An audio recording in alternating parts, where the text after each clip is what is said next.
15 વર્ષથી પાલેજમાં જૂના અને જાણીતા computer, laptop, CCTV camera service, printer repairing તેમજ નવા અને જૂના કોમ્પ્યુટર લે-વેચ કરનાર. એડમિશન ફોર્મ તેમજ તમામ સરકારી ફોર્મ ઓનલાઈન ભરી આપવામાં આવશે. સુરત ક્રાઇમ બ્રાન્ચ ટીમે સરથાણા શ્યામધામ મંદિર પાસે જાહેર રોડ પરથી મેફેડ્રોન ડ્રગ્સ સાથે 4 ઇસમોને ઝડપી પાડ્યા. સુરત ક્રાઇમ બ્રાન્ચ ટીમે સરથાણા શ્યામધામ મંદિર પાસે જાહેર રોડ પરથી મેફેડ્રોન ડ્રગ્સ સાથે 4 ઇસમોને ઝડપી પાડ્યા હતા. પોલીસે 7,44,500 રૂપિયાની કિંમતનો 74.450 ગ્રામ મેફેડ્રોન ડ્રગ્સ, એક 4વ્હીલર ગાડી, રોકડા રૂપિયા 18,000 મળીને કુલ 12,97,500 રૂપિયાનો મુદ્દામાલ જપ્ત કર્યો હતો. પોલીસે આ મામલે કાયદેસરની કાર્યવાહી હાથ ધરી છે. પોલીસ તપાસમાં સામે આવ્યું હતું કે આરોપીઓ 4વ્હીલર ગાડીમાં મુંબઈ જઈને રાત્રિના સમયે મેફેડ્રોન ડ્રગ્સનો જથ્થો ખરીદીથી પોલીસથી બચવા માટે 4વ્હીલરના સ્ટીયરિંગના હોર્નના ફાઇબરના કવર નીચે છુપાવી સુરત શહેરમાં લાવી છૂટક વેચાણ કરતા હતા. મળતી માહિતી મુજબ સુરત ક્રાઇમ બ્રાન્ચની ટીમે સરથાણા શ્યામધામ મંદિર BRTS બસ સ્ટેન્ડની સામે જાહેર રોડ પરથી પ્રતિબંધિત મેફેડ્રોન ડ્રગ્સ લઈ આવનાર આરોપી પંકજકુમાર નંદલાલભાઈ પાસવાન ઉંમર વર્ષ 31, સરફરાઝ ઉર્ફે રોમિયો સરફુદ્દીન અંસારી ઉંમર વર્ષ 32, રોહનકુમાર કિશોરભાઈ રાઠોડ ઉંમર વર્ષ 22 અને જગત જીવન ચિત્રસેન રાઉત ઉંમર વર્ષ 20ને ઝડપી પાડ્યા હતા.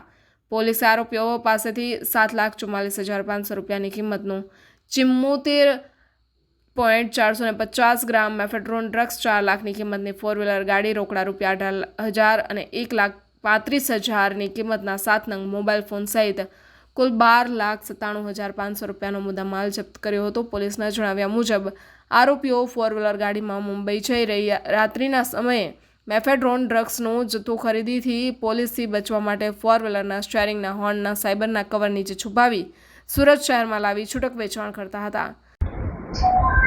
No drugs in Surat city અન્વયે સુરત ક્રાઇમ બ્રાન્ચની ટીમ સતત જે ડ્રગ્સમાં વેચવાવાળા પેડલરોથી લઈ ટોપ ટુ બોટમ થિયરી હેઠળ અલગ અલગ લોકોને આઈડેન્ટિફાઈ કરી સતત એમની વિરુદ્ધ કાર્યવાહી કરી રહી છે.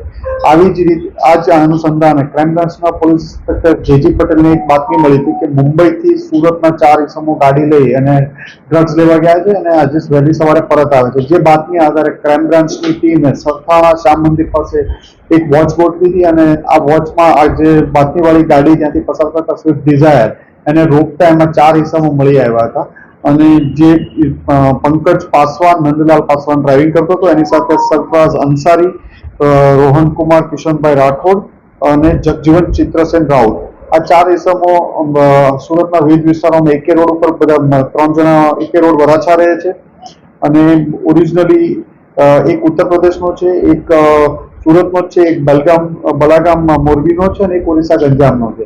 આમના કબજામાંથી 75 ગ્રામ જેટલું એમડી મળી આવ્યું છે જેની કિંમત 7.5 લાખ રૂપિયા જાય. એમને ફિઝિકલ વેરીફાઈ કરતા પહેલા એમની પાસેથી કોઈ મુદ્દામાલ નહોતો મળ્યો, પણ ગાડીમાં જે હોર્ન વગાડવાનું સ્ટેરિંગનું હોય છે સ્ટેરિંગમાં હોર્નની નીચેના ભાગમાં એને છુપાવ્યું હતું અને ક્રાઇમ બ્રાન્ચની ટીમે બાતમી આધારે ત્યાંથી કાઢ્યું અને આ ચારેયની ધરપકડ કરી છે. મુંબઈમાં ક્યાંથી લાવ્યા હતા એ બાતમી મળી આવી છે. અગાઉ પણ આ લોકો 3 ટ્રીપ મારી ચૂક્યા છે. અહીંયા ક્યાંથી લાવતા હતા, કોને કોને આપતા હતા, આ દિશામાં પણ તપાસ ચાલી રહી છે. આમની અગાઉની અત્યાર સુધી તો પોલીસ તપાસ દરમિયાન કોઈ ક્રિમિનલ હિસ્ટ્રી નથી મળી આવી, પણ અમે તપાસ કરી રહ્યા છીએ એ બાબતે.